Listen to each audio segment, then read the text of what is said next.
Good morning, everybody. Let's see here. Getting all my questions organized and set up here. And we'll be off and running. Okay, ask me anything for, I almost said Tuesday, but it's Thursday. It's Thursday, July 20th, 2023. I'm almost positive on all that information. Let me slide this camera over. Okay, we got a lot of good stuff, so we'll go ahead and dive in. I think if I move at a moderate pace, then I'll be able to get through it all, which will be really cool. Let's see, I'm going to expand a couple questions here. Stand by.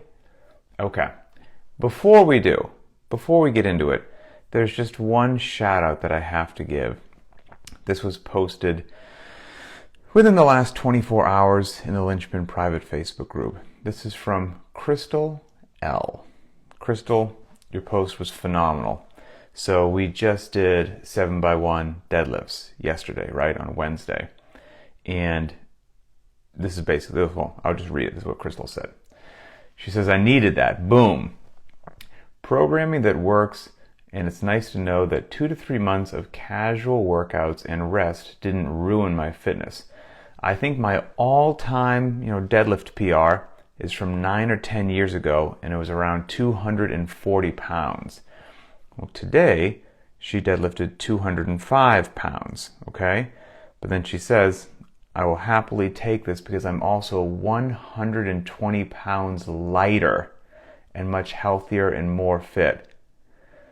How crazy is that? That's phenomenal. So 9 or 10 years ago, deadlifts 240, but weighed 120 pounds more.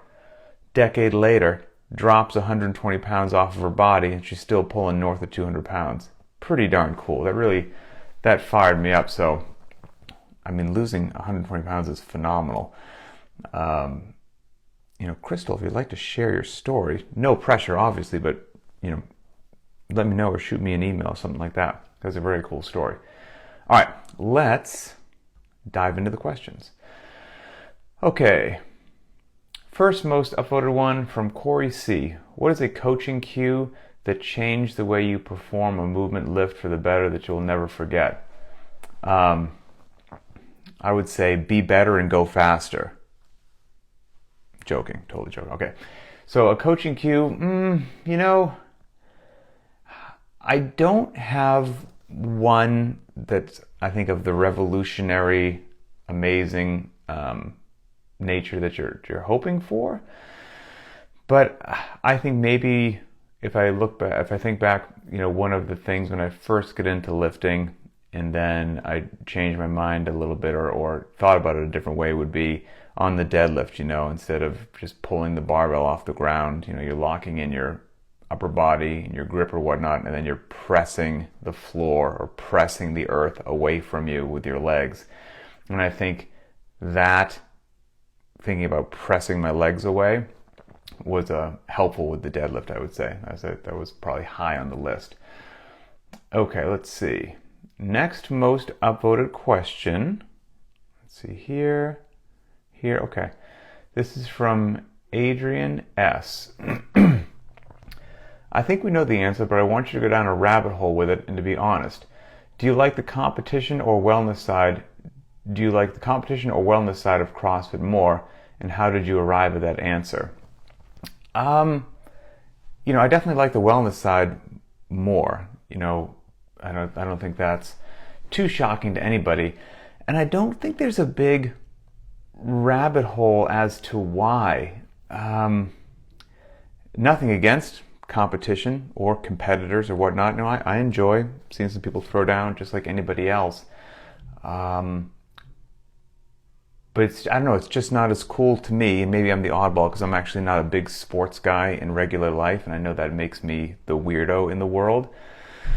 But yeah, I just don't, if sports are on, I can walk by. It doesn't bother me in any way, shape, or form.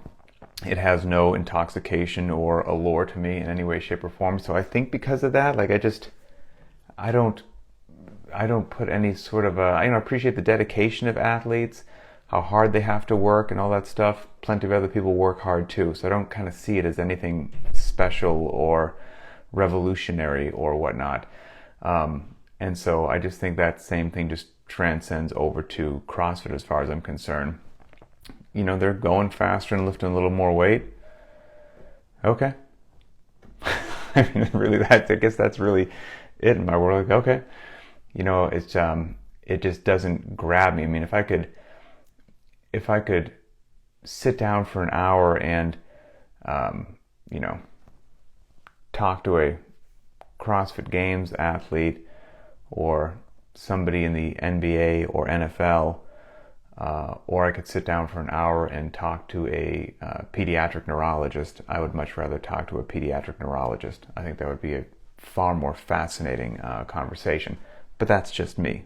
I'm the oddball. So there's no crazy rabbit hole. It's just regular people getting fit, making it happen in their crazy lives, fitting it into whatever time they have, whatever gear they have, as life and schedules are just running amok all around them, and they're still making decent food choices and trying to get decent sleep and trying to get in some fitness. Like, I don't know, that kind of stuff fires me up, and amazing athletes doing amazing things. I don't know, I kind of feel like that's what's expected. If you're an amazing athlete, you should be doing amazing things. Yep, no big crazy thing there. Let's see. Next most upvoted one is, let's see. Okay, this is from Henry A. Today is deadlift day, 7x1. What's a good way to approach it as far as sets, reps, loading, rest period? And do these change if your goal is to PR on one of the single attempts as opposed to building up to a load you want to try and sustain for all 7 sets? Thanks from Bermuda. Thanks from Bermuda. Now I'm jealous. So Henry, if you have not, and maybe you have, make sure that you watch the other video that I always attach to heavy days entitled How to Approach Heavy Days. And it covers warm-up sets, building up and loading, rest period between sets, and all that kind of good stuff. So I think you'll find that a very beneficial video. As far as, let's talk about the 7x1 deadlift day. Let's see, how do you approach sets, reps, loads? So there's a couple different ways that you can do it, and neither one's wrong. As long as all 7 of those singles, if we're talking about a 7x1 deadlift day, are appropriately challenging, whatever that means and feels for your body that day, then you got in a great heavy day. So it doesn't necessarily have to be that there's a certain load on the bar, even though if you're looking at classic lifting charts and whatnot, it might be like, okay, for a heavy single, you want to be like, let's say at 85 or 90% around there. If you're in that neighborhood, you're in the neighborhood of a good single. That's true, right? Okay, that's actually true. But it's not true for everyone all the time under all circumstances, because as I've said before, those lifting charts have absolutely no idea whether you just spent the last 5 days in Vegas burning it down. Do you feel perfectly great and well rested? What did you do the day before for training? 28 other factors that are going to influence how you feel on that heavy day. So that's when you walk into these heavy days, heavy is a relative thing, and heavy is whatever feels appropriately challenging on that day, given how your body feels. So the goal for 7x1, you've got a couple options, well, multiple options. You can try to find what's a challenging load and just keep that same load across all 7 sets. That's a really tough way to do it.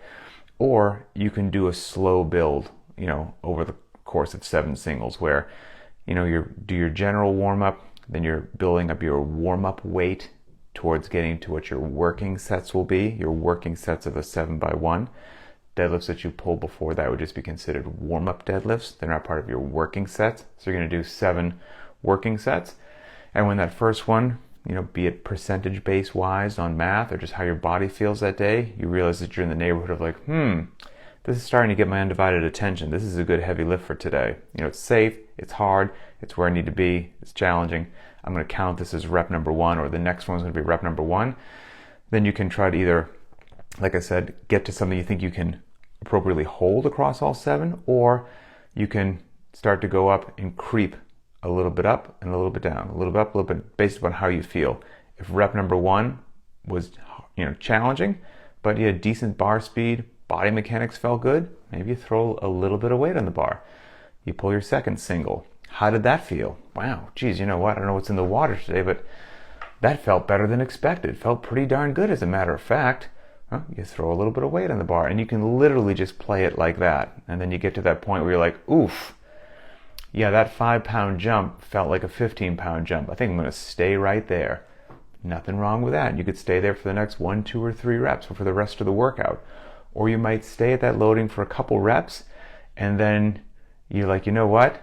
That's starting to catch up with me. I'm going to back it off 10 or 15 pounds, and you can go down again. So don't feel that you can't actually go down again in the weight. There can be this nice little range that you operate in, because again, as long as each one of those singles is an appropriately challenging pull, then I don't so much care what the loading on the bar is, or whether you went up a little, down a little, or stayed the same. It was mission accomplished. Now, one of the more challenging ways to do that is to try to hold the maximum safe, with good mechanics, load that you can across all 7 singles. Whew, that's rugged and not going up and down. And that's not to say it's how you have to do it, but that's one of the more rugged, challenging ways to do it. If you're going to attempt a PR, you're like, hey, you know what? Not just a training day. This is a testing day. I'm going to see what my 7x1 deadlift is, what my true 1 rep max is.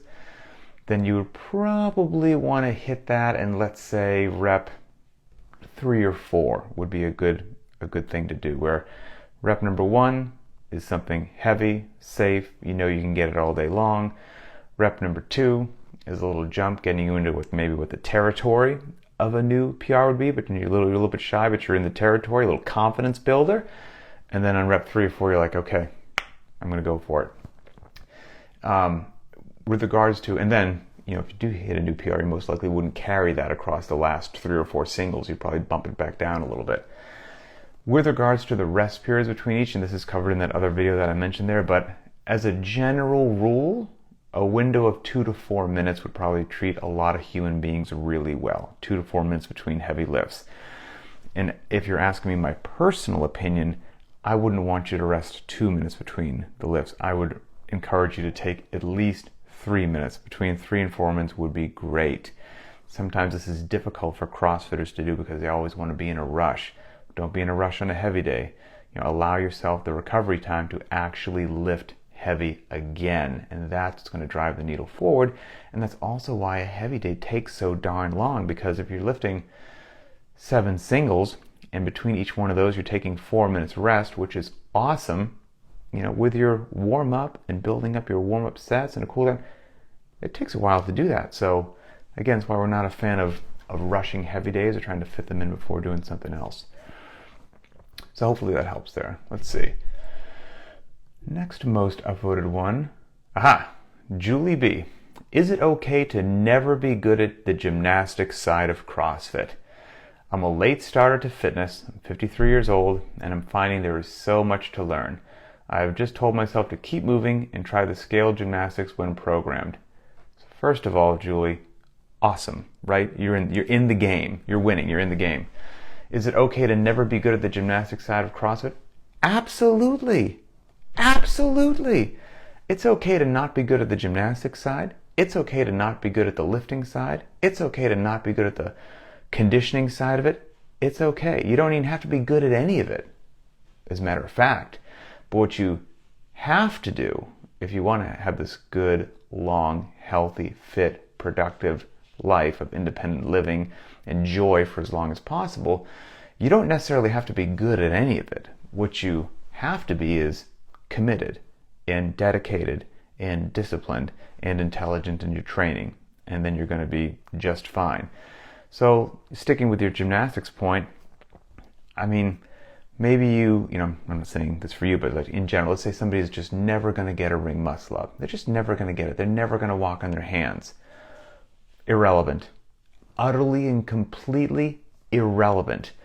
Now, what's meaningful and valuable is taking that workout or that movement or whatever it happens to be on that day and just playing this little game of reduction or simplification or modification or scaling to whatever, you keep shaving it away a little bit till you get to the point where you're like, yeah, I could do that.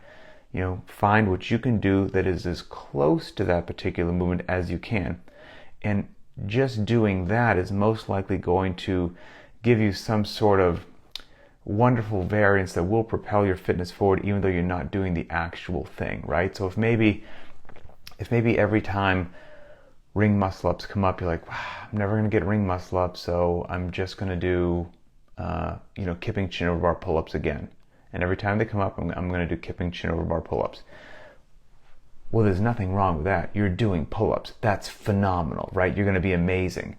But you could also do a scale of a ring muscle up, with a band or with your feet on the ground in a perfectly safe, controlled environment, using as much leg as possible for those lowering muscle ups, getting a great upper body pull, but also with a different range of motion, some different musculature involved.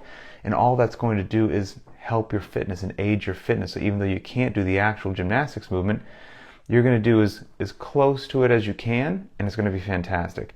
Handstand walking comes up. You're not going to walk on your hands. Who cares? There's 7 different modifications that are possible. You're just going to pick the most challenging one that you can, that is, within your ability range and safe for you, but challenge yourself appropriately, and just do that one for the workout of the day. Okay, you didn't walk on your hands, but you came as close to it as you can. You hit your musculature in a bit of a different way. Instead of always doing the same substitute, like, I'm just going to shoulder press again today.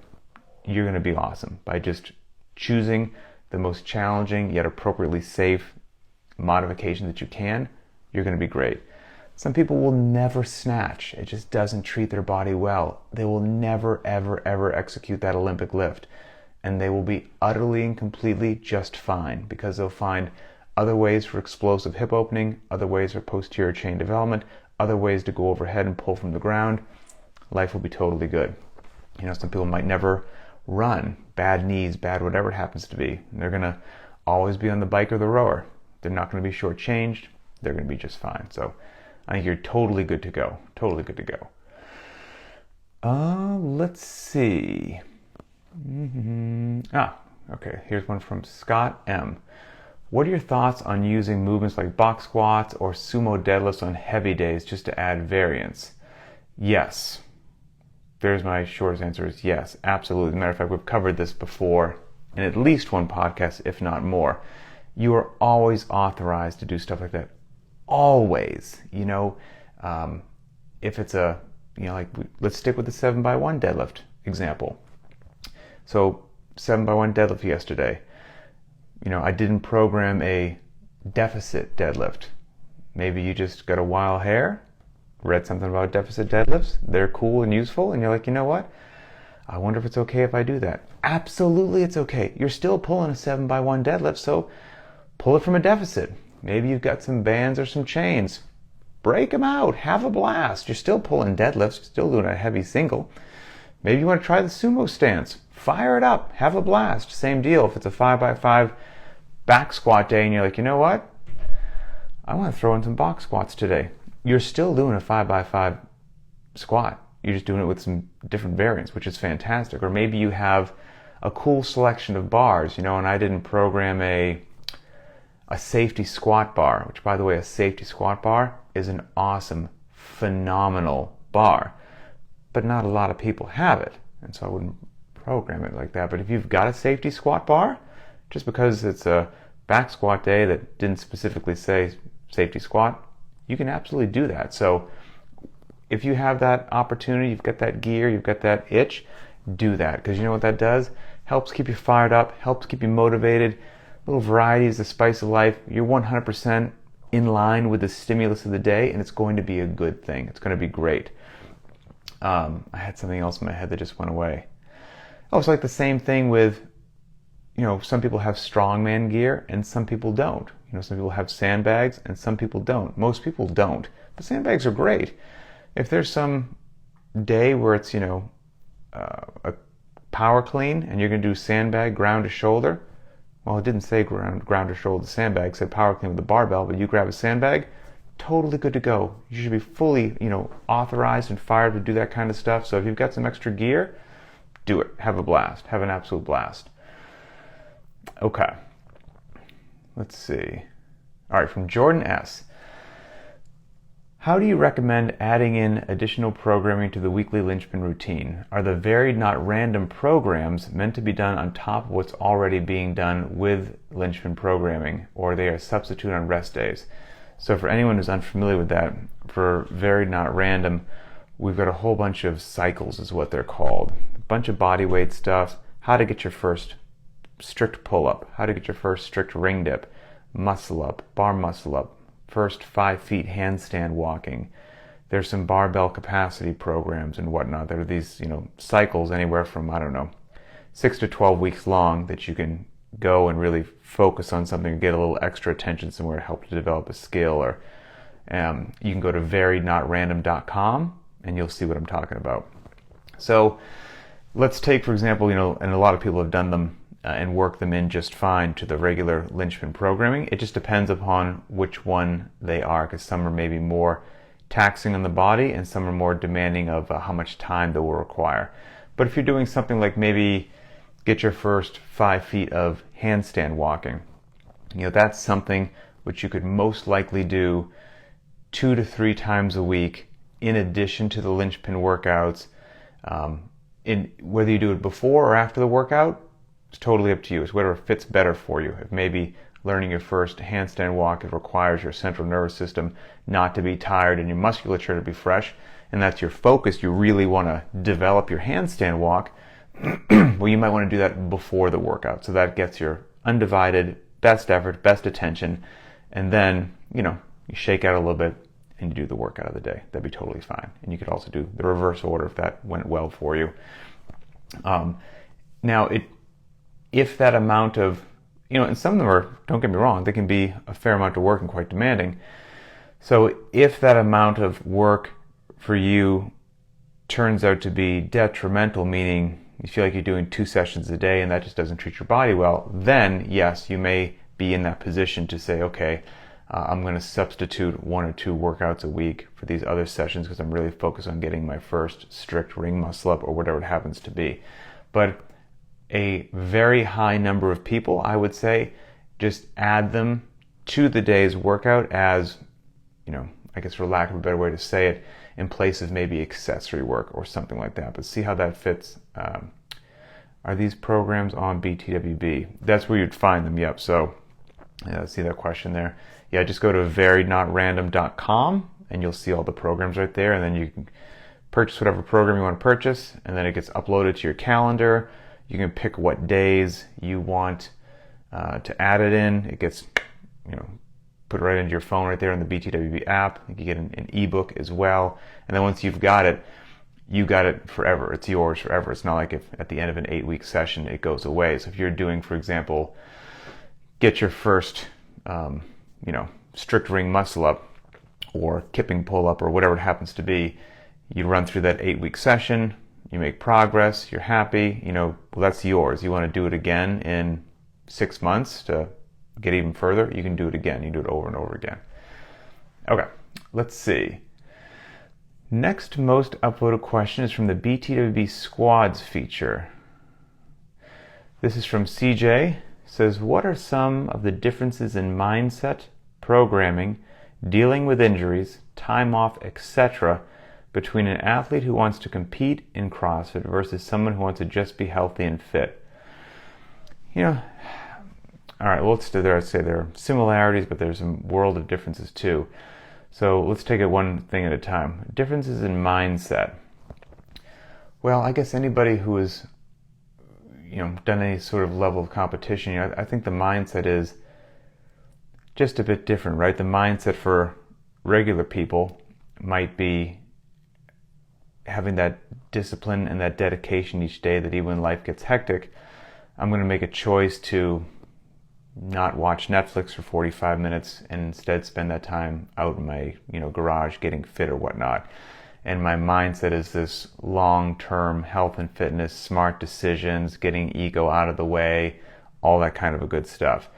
And the mindset in competition, might be, not letting what's happening in the lane next to you rattle you in any way, shape, or form. It might be that, if you fall somewhere on the leaderboard, that realizing there's a whole bunch of events left and crazy things happen in competition, you can't get mentally defeated and give up because these 5 people who are ahead of you on the leaderboard, they might have 3 or 4 bad events coming up, and now you're going to rocket forward. But you're not going to rocket forward if you just decide to mail it in because you feel bad for yourself and you give up. And so, there's some similarities and overlap there, but both ones require discipline, dedication, focus on what your goal happens to be, whether that's just fitness to win a competition or fitness for long-term health and a good life. Programming, I guess the short, sweet, and simple answer is, for competition, it's just more of everything. Really. Competitors have to handle a tremendous amount of volume and loading, and those things smashed together that, in all honesty, and competitors are very open and honest about this. I've interviewed plenty of them. They'll say, don't be confused. The training that we do for competition, it's not healthy. It's not good for your body long term. It's not, but we've got a specific goal, and we're willing to put our body through some serious stress right now that's probably not good long term to achieve a short term goal. And, they're willing to roll that dice. You shouldn't be doing that with your regular life. You shouldn't be taking these, calculated risks with your knees, back, and shoulders just so that you snatch 2 more kilograms and you rocket up the leaderboard a little bit. That's not worth it in regular life. And so, more of everything is the short answer with regards to, competitors programming. And dealing with injuries, a lot of competitors, you certainly don't want to show up to an injury banged up, but a lot of them are dealing with all kinds of stuff that just hangs around because they get dinged up. They get stress and strains and pulls and just things that are just aggravated in their body, but they also have that craziness going on in their head. They know everyone else is out there training and they don't want to lose training days, and so they just keep showing back up to the gym and try to medicate or put a band-aid on and just keep pressing forward, which again, I wouldn't recommend anybody in regular life does that. If you've got a little bit of a tweak or a strain or whatnot, stop using whatever that is. Give it the time it needs to fully recover so that you don't have a chronic injury for the rest of your life. But again, different pursuits, right? Different pursuits. Let's see. Okay, Pete F. Question about Deload Weeks. And so, Pete, I've done a podcast on this for Linchpin and one for Varied Not Random. So if you're interested in Deload Weeks, search Linchpin Conversations number 81, exactly covers that topic, and then Varied Not Random, episode 117. So we get you covered right there. Ooh, interesting question from Mike P. Very subjective question here, but do you think there is a point when we are strong enough? I'm 38 and I would like to get as strong as I can for as long as I can. When the old body reaches that point of attrition, there is a solid base to that attrition. So is there a point when we are strong enough?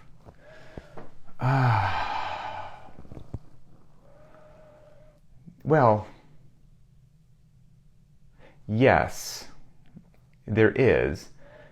It's strong enough for what, right? Strong enough to live regular life. There's a good chance that all of you probably are, because this just in, you're all living life currently and somehow managing it. So you're probably strong enough. Now, getting your question, which is, if I build up this reserve of strength, quote unquote, more than is needed, then as the years and decades go by and I start to fade, well, I'm going to have more wiggle room because I started with more strength. So even when my strength fades, it started so high that I'm still pretty darn strong compared to my peers. And you could play that same game with your conditioning and that same game with your body weight movements. And is there a point where we're strong enough?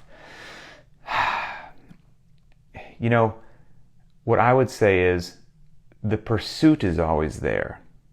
Okay, so the pursuit of always trying to get stronger or advancing, and by that I mean you might be at the stage in your life, I don't know if you're 30, 40, 50, 60, whatever that happens for you, where you started to plateau and now your goal becomes just to hold on to as much capacity for as long as possible.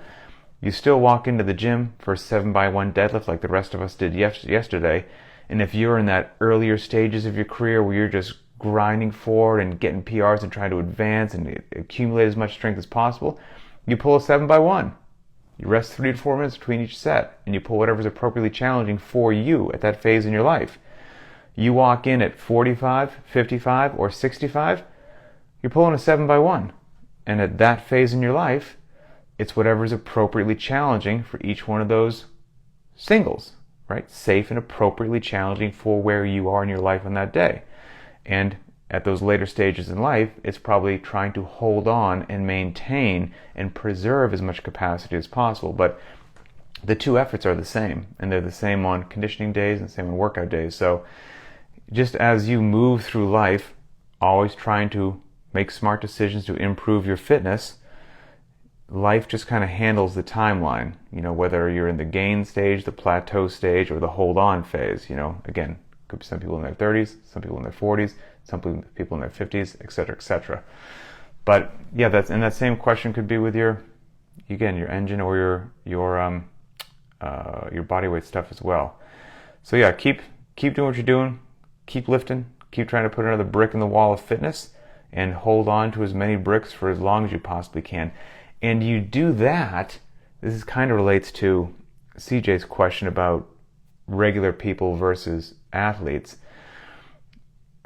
I would say that we have a distinct advantage to do that as regular people and not competitors, because we're not trying to peak for some certain day, right? So we don't feel this weird pressure that if you feel a little something in your body that says, you might want to modify something, you're like, okay, I can, because I have a very long-term view as to what I'm doing. I'm not trying to prepare for something the first week in August, and I feel no pressure to do that. So if I need to lay off something for 3 weeks, I'm going to lay off something for 3 weeks.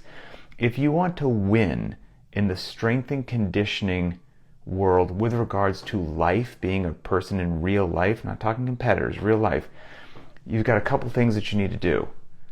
Don't quit and stay healthy. They're the keys to the kingdom right there.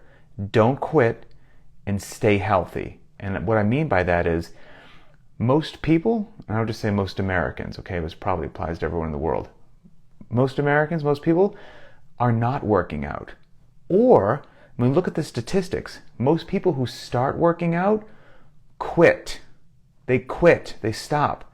And so you check back into them a year or 5 years later, they're not working out anymore. So if you just don't quit, you're already winning. Regardless of what your strength level is, your conditioning level is, whatever, you're winning. And now the other part that I said, don't quit and stay healthy. Stay healthy means making smart decisions, listening to your body, and not trying to get greedy and get all of your fitness gains in the next 3 weeks, right? This nice, gradual, steady, incremental improvement in your fitness, little by little over time. That's sustainable. And then having that ability to listen to your body and lay off of something and then come back to it, because you realize that what's more impressive than a monster back squat or deadlift is having knees, back, and shoulders that don't hurt. Living in chronic pain because you made bad decisions with your strength and conditioning and let your ego get in the way is going to be a nagging friend in your knees, back, and shoulders for the rest of your life, and that's not worth it. So you want to win in the game of strength and conditioning in life for us regular folks, don't quit and stay healthy. There you go. That's going to be the keys to the kingdom right there. Let's see. Did I get everything here?